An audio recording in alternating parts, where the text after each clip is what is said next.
The podcast you are about to listen to contains at least one of the following: strong language, disturbing topics, abusive opinions, generally things that aren't appropriate for little kids or overly sensitive people. So, if any of that stuff's going to get your nose out of joint, this is your chance to turn it off.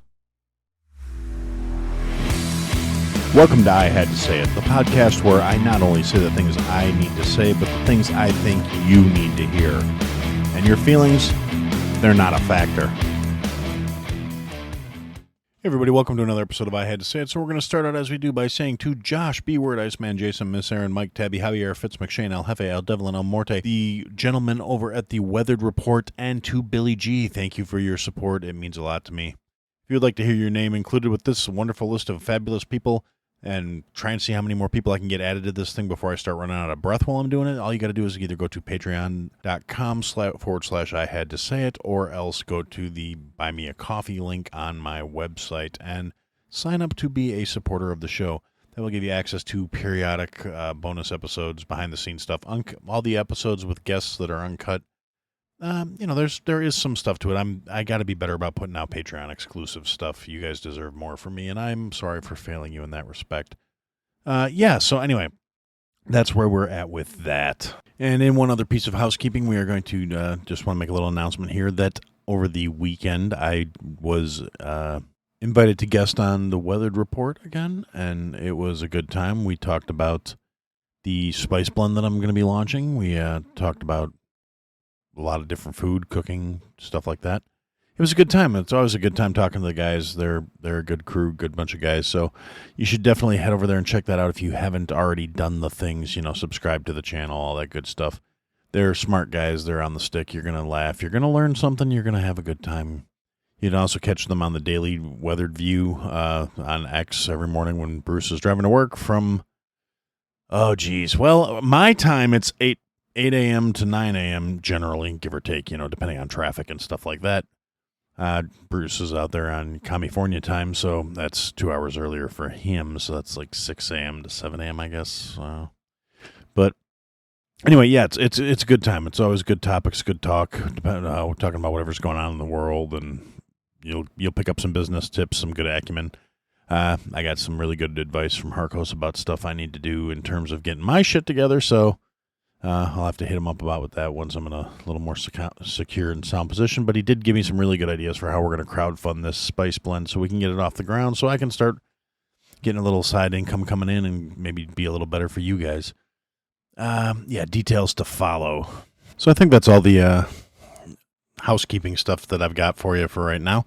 So on to the ranty. So it's been a very hectic week, and as far as things go, being what they are, the world falling apart, the ends of days coming, however you want to look at it. I mean, I'm not particularly religious, so I'm not sitting here like, this is one of the signs we're in the end times. And I think people have an infinite capacity to be stupid fucking people, and we're living with that. Now, one of the things that's going on right now, and just for a little frame of reference, this is getting recorded Monday night because over the weekend I was busy and didn't get anything laid down sooner. And like I said, the guest spot on the Weathered Report, which was Sunday evening, which is normally Sunday afternoon, Sunday evenings when I try and get these recorded. But between spreading myself too thin, I just didn't get around to it. So it did give me a chance to see a little bit of updates on certain things that are going on as we come into Monday afternoon / early evening. And one of the things that's going on is we are again getting closer to potential for another world war. We're being sleepwalked into it by the warmongering warhawk fucks that make money and kickbacks off of hundreds of thousands of dead people at this point. Dead Ukrainians, dead Jews, dead Palestinians, dead Russians. And it's realistically, the military-industrial complex doing what it does, and all these shitbirds in Washington, D.C. just riding that bitch out, trying to get as much as they can before the fucking barn burns down. And one of the things about this is we have a Russian fleet that is parked about 66 miles off of the coast of Florida right now, which in and of itself is not entirely unusual. It's not like this is a thing where it's all of a sudden everybody needs to be panicking.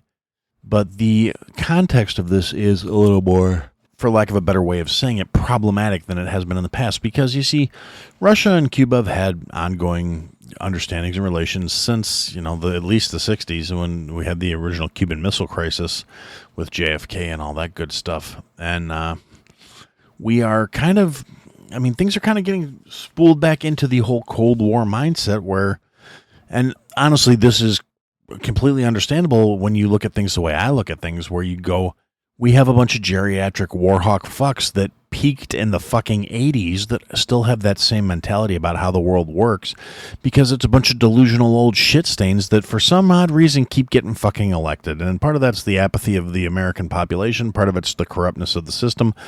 Literally, the swamp that Trump said he was going to drain that he didn't actually touch. He just kind of brought a bunch of swamp creatures into the White House to advise him on how to be president. And, stirred the mud around with the stick and left it just as fucked up as he found it. And now, do I think that means that he was worse than Biden? No, I really think he derailed the fucking globalist agenda for a certain amount of time with his influence, because he was never supposed to get into the White House. The elites planned on sticking Hillary in there, and she was going to just forward that agenda where we'd be depopulating the earth. And God knows how things would have gone, where we'd be at if Trump hadn't gotten in there. But, they're trying to make up for lost time. I said that last week, and I'll say it again this week. I really believe that.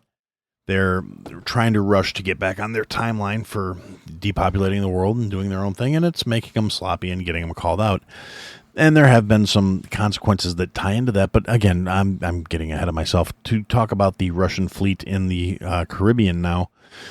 It's a lot of things. Part of the problem is we don't really have that much standing military right now to deal with any kind of real conflict. I mean, I'm sure the American Navy, which is still one of the powerhouse navies on the planet, they're, still the big boy on the block, even though China's trying to catch up.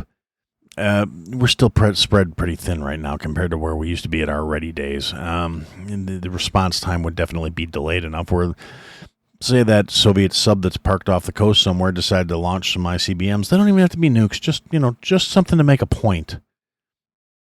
And, it could happen, and we wouldn't be able to react to stop them in time, I don't believe. I could be wrong, too. It's not like I've spent a lot of time studying our military's positions because, honestly, I have enough of my own immediate concerns to worry about where shit I can't do anything about is not something I want to focus on, because all it's going to do is detract from my general overall well-being, because I'm going to be worrying about shit that I literally can't do anything about. And so I choose to kind of take a willing, fully blind eye to certain circumstances. Now, that doesn't mean I'm not peripherally aware of them. Like I said, I'm fully aware that there is a small contingent of Russian vessels off the coast of our shore. They are 66.7 miles off last time I checked. It's close enough for definitely within, ICBM range. They could launch a missile. They could hit the shore.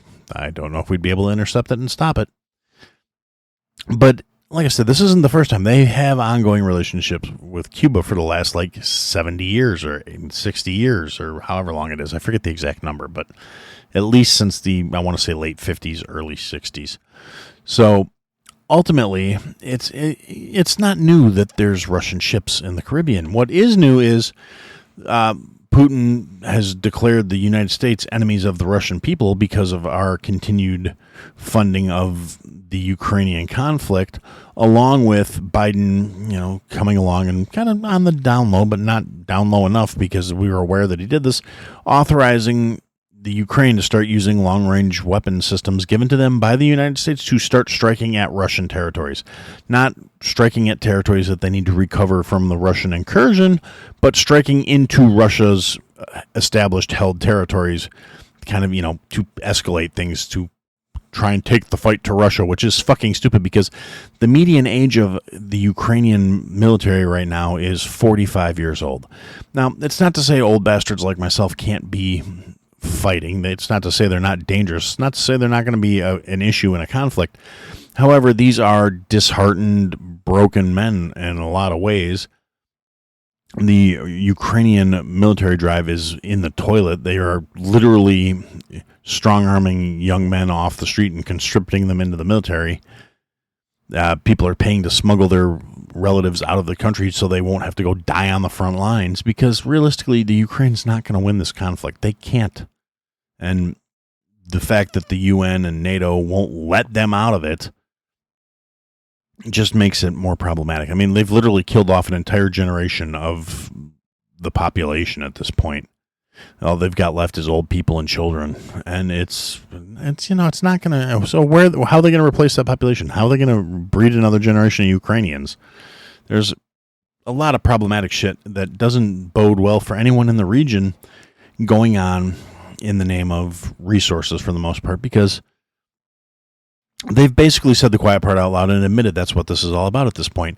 Lindsey Graham, who is an absolutely worthless warhawk fucking piece of shit, came out and issued a statement basically saying that we have to get in there and we have to have boots on the ground and take the war to Russia because the vast riches that are in the Ukrainian valley of mineral resources and abundant precious metals that we can't let the Russians have.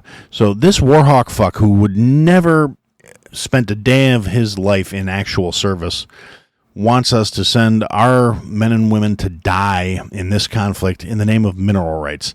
Now, mineral rights has, it's probably been some of the issues that some of the conflicts we've been involved in over the years. I'm not naive enough to say that we don't whitewash history and say we always tried to be the good guys in the fights. We were getting in there for freedom and democracy and blah, blah, blah, blah.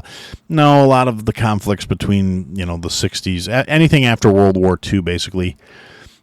Korea, I don't have the most extensive knowledge about, but Vietnam, a lot of ideological conflicts. They're trying to say there's some sort of high ground to it, but honestly, I'm more of the mindset of, I'd rather not kill a bunch of people for not fucking agreeing with me. I mean, if I thought killing people because you don't agree with them was justified, there'd be a whole lot of dead liberals between where I live in Chicago, because I get really bent out of shape when people don't agree with me, and I'm a horrible, horrible monster of a being. Oh, wait, no, that's right. I'm not, because I'm actually a civilized human being, and I'm not a piece of shit. So I don't think we should be killing people over ideological differences. As long as, they're not trying to fuck with your life, you should leave them alone. But again, neither here nor there. The 60s, 70s, 80s were a different time. They were worried about Russia and the commies taking over, and I mean, I'm fine with the idea of throwing commies out of helicopters, because fuck them. I'm tired of them trying to ruin the world, because they can't succeed on their own. They can't do anything based on merit. So they want the state and big daddy government to come along and provide for them, because they're incapable of providing for themselves. Because humanity doesn't work with communistic ideals, and it never has. It never will. It's never worked once. They can't point to anything where it's actually been successful. So, fuck them. I'm getting tired of this shit. I never really thought the Russians would be the ones standing against global communism, but, here we are.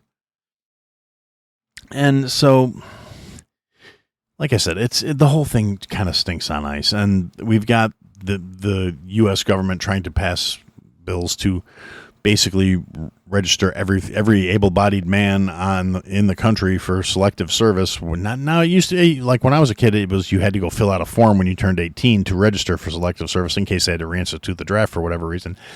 Now they're saying, no, it's just basically mandatory. If you're of age, you're automatically registered, whether you do anything to go register or not. So, it makes me slightly more concerned for my friends who have children of that age. And even my son is, technically falls on the tail end of that spectrum right now, because as of right now, it's 18 through 26. And that'll be my son this year. So I'm going to do everything in my power to make sure if the draft does get instituted, he's not going any fucking where, because there's nothing worth fighting for in this circumstance. The reason military recruitment is in the toilet for the United States, we are nowhere near meeting the marks we need to. We have so many service members who are out of the service now, whether it be early retirement or just leaving because they didn't want to take an experimental jab or they don't agree with the direction it's going. And it completely makes sense. When you have a country that doesn't respect you, doesn't respect your values, doesn't reflect anything you believe in, why would you sign up to potentially be killed in the name of that country? Particularly when it seems like we're not going to fight over anything that's actually defending our country, our borders, or our way of life. It's going to fight over things like mineral rights, like Lindsey Graham is pitching. Why would you want to sign up to go fight and die so fat cat assholes in Washington, D.C. can line their pockets fueling the war machine? So, yeah, that little cynical bit of culture has passed on to the kids, and they're not fucking falling for it. And I don't have a problem with that. I mean, I regret not enlisting when I was younger myself, but that was back when I still believed where the country was going, And I didn't enlist for my own reasons. Like I said, it's one of the few regrets I actually look back in my life and say, I should have did that.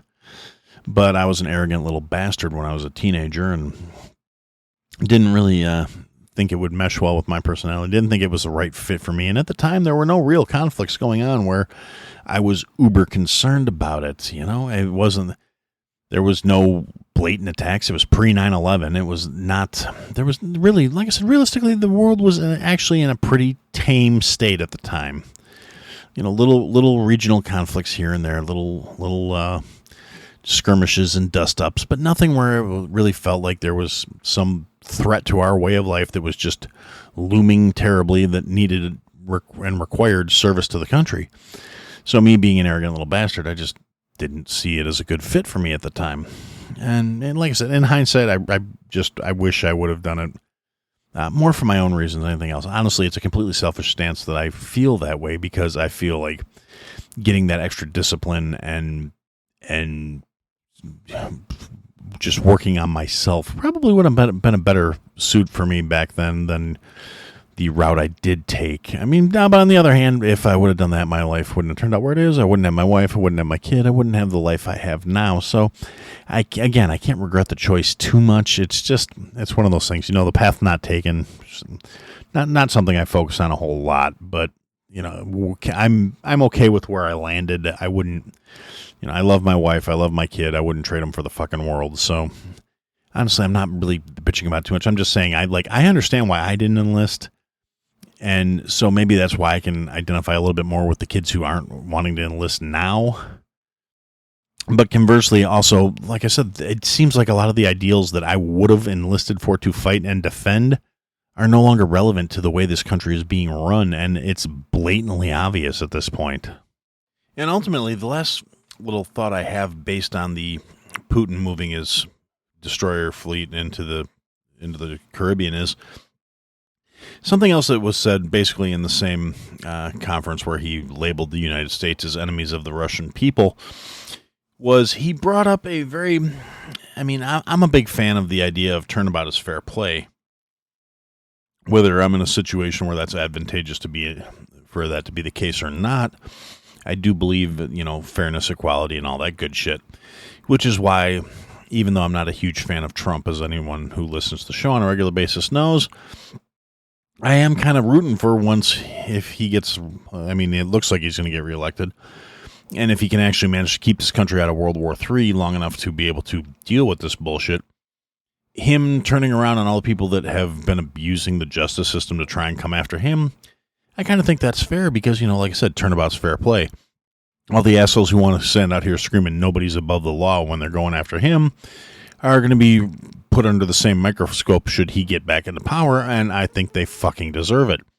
Now, in a semi-related thing, Putin said in this conference, back to what I was saying, that, how would it be if he started arming the enemies of America? Because contrary to what a lot of stupid motherfuckers want to think, we are not universally loved. We are not the people that the rest of the world look up to. There are literally hundreds of thousands of people out there screaming death to America. There are people here screaming death to America.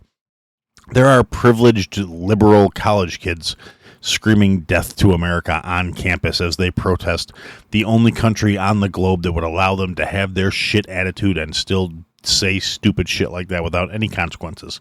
Even all the bleeding liberal heart European cities would have some sort of limit to how much they're going to say, oh no, you can't tell us to go fuck ourselves. But not so much here. And Putin just stated, kind of as a hypothetical, how would the U.S. react if he started arming our enemies the way we're arming his enemies? And I say it's more of a hypothetical question because I'm pretty sure at this point with the current administration, he knows exactly how we would react and nothing would fucking come of it. Because we're already doing enough to, we're not full on escalating to open warfare yet, but that seems to be the way like all the fucking clowns in NATO are trying to go. I've heard rumors, I don't know how true it is, I haven't looked to verify it, that NATO has actually started attacking the Russian fleet in the Black Sea? Balkans? What? Anyway, off the coast of Ukraine. So If NATO's actively engaging the Russian fleet, that is literally an act of fucking war. Now, the United States cannot actively enter into an act of war without an approval from Congress. That's how the law works. The president can't declare war. He can do all kinds of other illicit shit that may provoke a fucking war, apparently, because we don't have a Congress that has the fucking stones to rein this senile old fucking whoever's actually pulling the strings behind him in. But the way it's supposed to work is we're not actually able to enter into an official formal declaration of war without the approval of Congress. It's just how it works.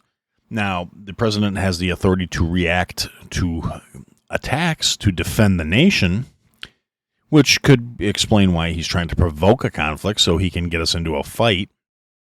But again, that would, be giving Sleepy too much credit. Whoever's actually pulling the strings behind the scene would be the ones doing this, not Sleepy Joe himself. But that being said, so back to the whole Putin giving weapons and armaments to the enemies of this nation, we could see attacks coming out of Central America into the. I could totally see that happening, coming over the southern border and firing long range missiles and shit like that. Now, do we have the technology to intercept that stuff? Probably.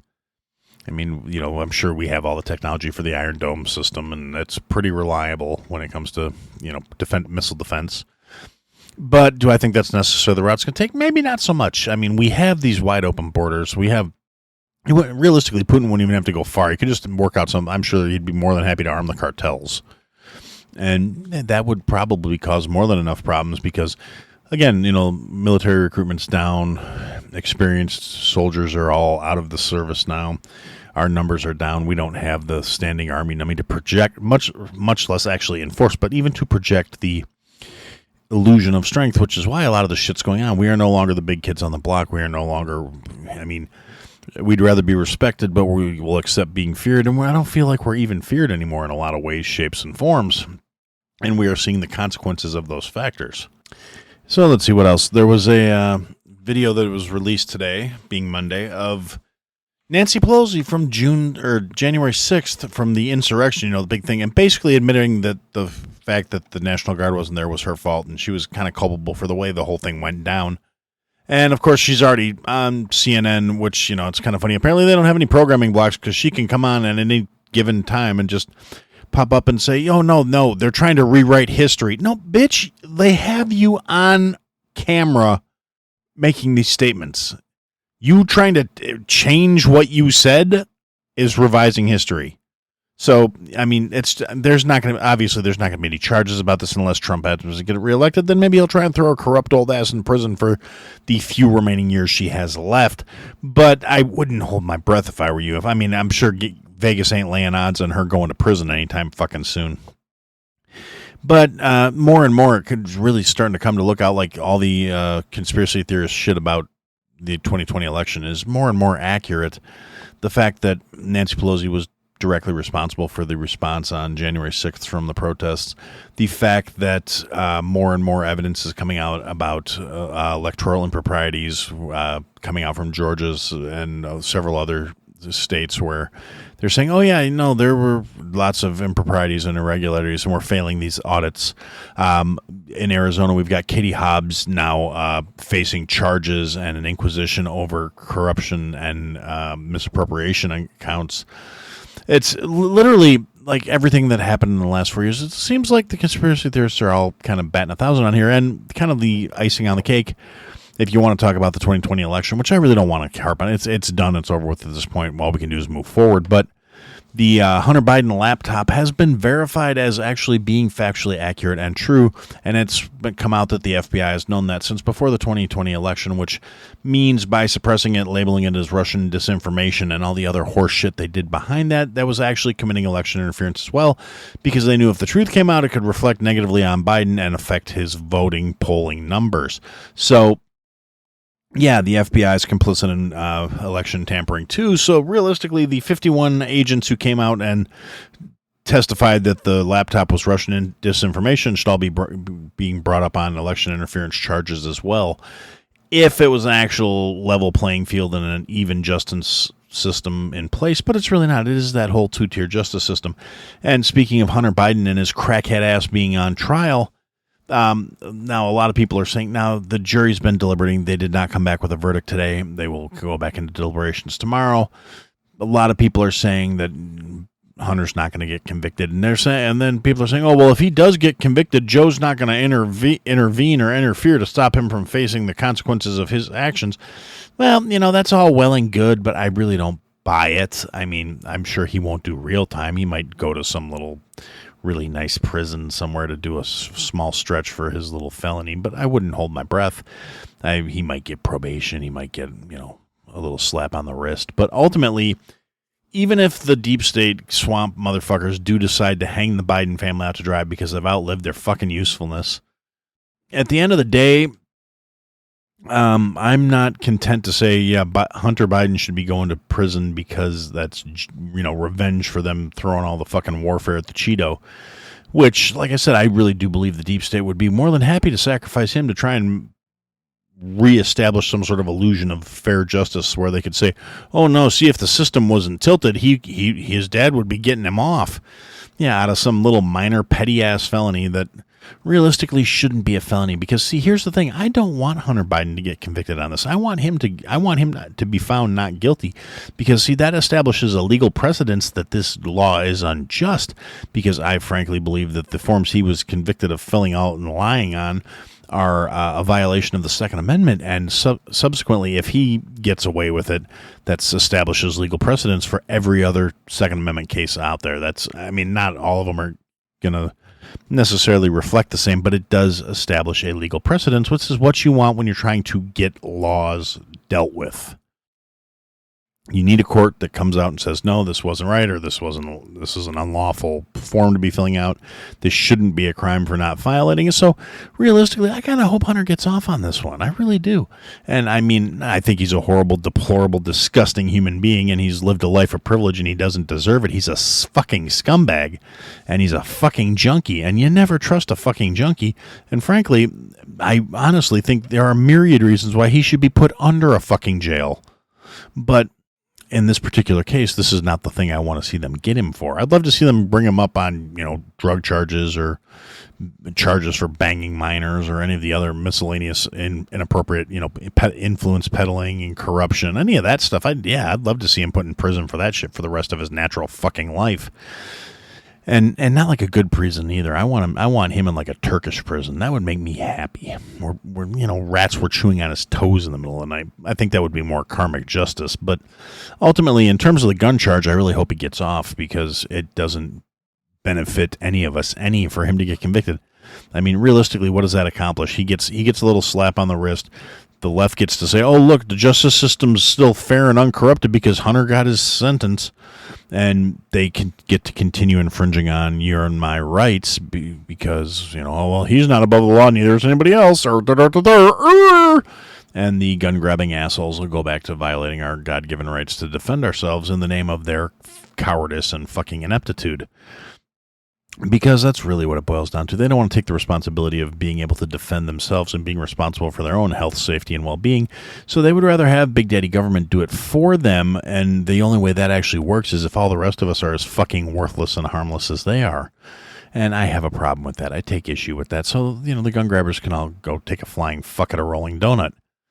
And speaking of people that need to take a flying fuck, that's going to bring me to the last thing that I want to talk about, I think, for this episode. It's getting late, and Aaron needs to go night-night, so I'm going to try and get this thought out of my head and button it up. And that's going to bring us to Anthony Fauci, one of the architects of pretty much everything that went sideways in 2020 through the manipulation of the Cheeto bastard to cause Operation Warp Speed and the lockdowns and all the COVID overreach and response, all done based on the guidelines of basically him pulling shit out of his ass. And a lot of us were saying that from the jump. There was no scientific basis for any of the bullshit he was saying. Beyond the fact that there was no scientific basis for any of the bullshit he was saying, and where he repeatedly backpedaled and contradicted himself on fucking record, But the fact that he had a horrible track record that for some reason always seems to get brushed to the side or just water under the bridge, and people forget about it because the average American citizen has the fucking memory of a goddamn goldfish. So realistically, the smooth brains are out there going, yay, Fauci this and Fauci that. And so he finally gets brought to court to trial to come forward and answer for the bullshit that was done during COVID. And literally the billions of dollars that the pharmaceutical industry made on the backs of him and his guidelines and his advice, and pushing the shots and pushing the boosters and pushing the medical protocols and pushing against established medical protocols that actually worked to treat the circumstances, but they didn't make the fucking drug companies any real fucking money. And basically taking the same protocols that he applied to the AIDS pandemic and trying to apply them to this new pandemic, and new treatments or rebranded treatments that were already proven to not work and other shit. And Americans forgot this guy has been a horrible, destructive, beagle-killing, human-killing piece of shit pharmaceutical shill since the fucking late 80s, early 90s, during the fucking AIDS outbreak, when HIV and AIDS were really coming to the forefront, coming out in everybody's awareness. This guy, through misinformation, fear-mongering, and actively using medications that weren't ready to be used in the public, literally led to the deaths of millions of fucking people. I mean, but from the 90s to now, this guy's body count is higher than fucking Hitler's. I mean, but people don't want to say that because, oh, he's the doctor. And even to this day, as he's on court in Washington, D.C., throwing his fucking assistants under the bus and throwing anybody he can under the bus, trying to cover his own ass, there are still morons coming to this asshole's defense. Oh, well, he was trying to save us and we're here because of him and da-da-da-da-da. And it's, well, I mean, that part's not wrong. We are here because of that little fucking angry shit, egomaniacal, worthless fuck stain of a human. But it's not that we're in a good place because of him. It's just we're in our current circumstances because of him. We have, turbo cancers and unidentified heart rates and fucking 20-year-olds having cardiac incidences at record numbers because, frankly, 20-year-olds don't have fucking cardiac instances without something being seriously fucking wrong. And unfortunately, there's tons of shit wrong now because of something this asshole did. Something that they knew didn't work. Something that they knew was not going to address the problem that they've pushed through under false pretenses because there was an existing medical protocol. So none of this shit should have been on the market and has subsequently been pulled off the market because of this. And it's all due to this angry little gnome of a fucking man. And he's on Capitol Hill in front of Congress being grilled. And a lot of the Congress people are taking him to task, and just as many bought-out swamp creatures are coming to this cocksucker's defense. And realistically, we need to be paying attention to that. We need to be looking, because that is very telling of who's been bought, who is completely under the thumb of their fucking investors. And it's really not, it shouldn't be a surprise to anybody at this point. It's the usual fucking suspects. I mean, you've got leftists and right-leaning people defending this prick and his medical malpractice and his overreach and his literally funding gain of function. This guy created the fucking disease and then sold the government the fucking cure. And his companies funded the gain of function research. That information has flat out come out. They did all sorts of illegal and impropriety type things to avoid. They had secret emails and back channels and untraceable things to deliberately try and avoid accountability for these things because they knew what they were doing was wrong. And they knew if there was a paper trail and it came back to bite them, it would fuck them over. And this arrogant little prick still sits there with the smarmiest look on his face, thinking he's unfucking touchable, thinking he's fucking Teflon. And he's got enough people out there that are literally going to bat for him, saying, oh no, they're still trying to call him a hero. They're still trying to give him fucking awards and act like he's this great humanitarian motherfucker when he is realistically a horrible motherfucker who treats every other human being on the planet as a fucking experiment subject. He doesn't, care about life or value people overall. He cares about his bottom line, his pockets, and his investors. And that is literally all it is. His medical protocols have killed literally millions of people over the last 40 years. It's 30 years. I don't know. It kind of depends on where we're starting the experiment phase. But yeah, for decades, he has been doing bad medicine, bad shit, advancing viral systems, just gain of function research on all these different fucking things, and then lying to the American people about it, lying to Congress about it, putting billions of dollars in the pockets of pharmaceutical companies, which led to hundreds of millions of dollars back into his company. And ultimately, it's like I said, it'd be nice to see if there was a reckoning coming out of this. I really don't think there will be. I think he's too juiced. He's too connected. He's got dirt on fucking everybody, probably. He's one of those people. He's too confident in his ability to walk from this horrific shit. And I would love to see horrible things happen to him. But again, I'm not holding my fucking breath. I think the little shit weasel's going to get away with it. They may, make a show of trying to hang him out to dry, but I don't think it's going to happen. He's in too deep. He's too connected. He's got too much backing him. And, the pharmaceutical billionaires are not going to throw him completely to the fucking wolves. I don't see it happening. They're going to make a big show of it. They're going to try and do something, and then they're going to try and make it quietly go away. And I really don't think there's enough of good people in DC that anything real is going to come of it. We've got a few people that are willing to take him to task and drag him over the coals, but I don't think there's enough of them to make a difference.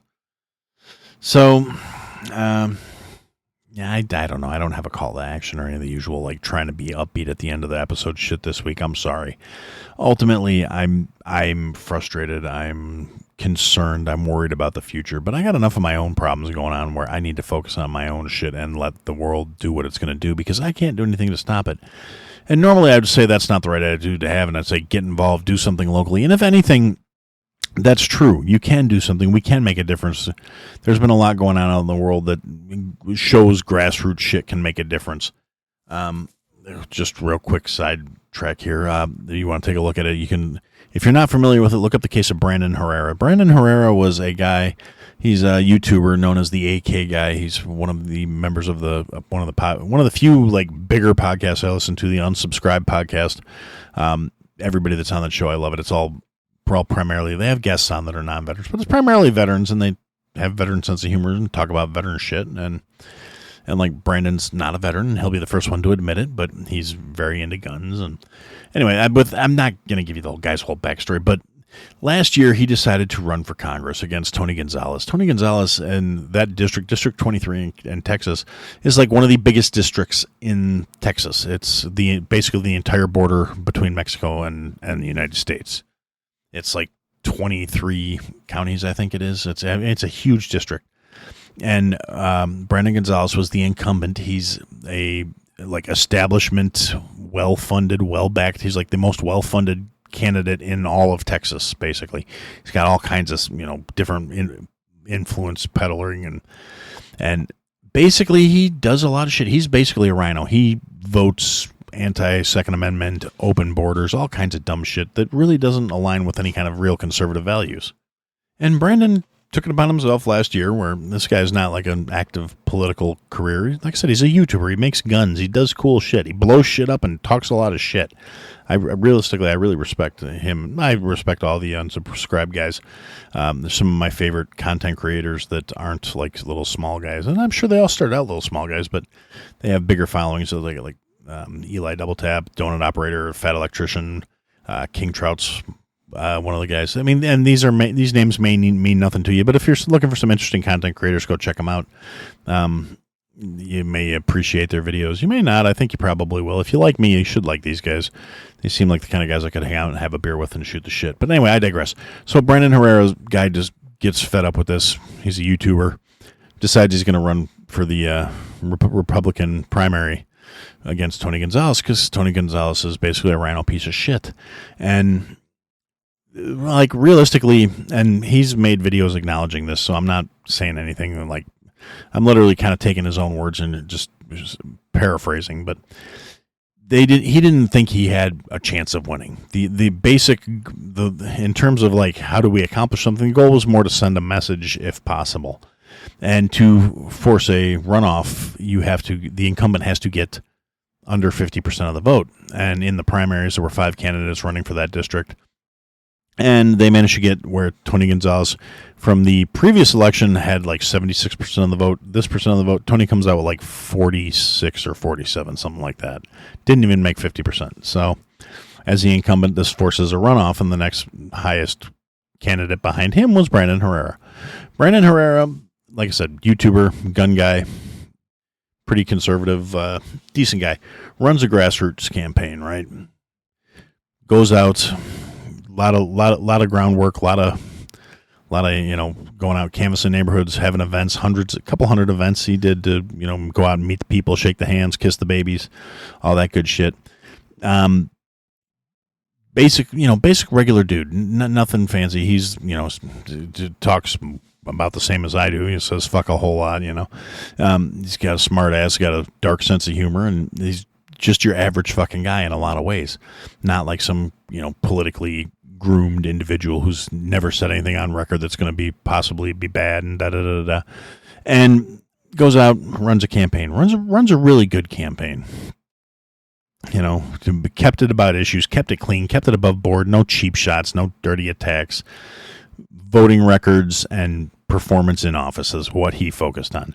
Now, Tony Gonzalez, I'm guessing he probably panicked because basically he got shitposted into just oblivion in terms of social media stuff.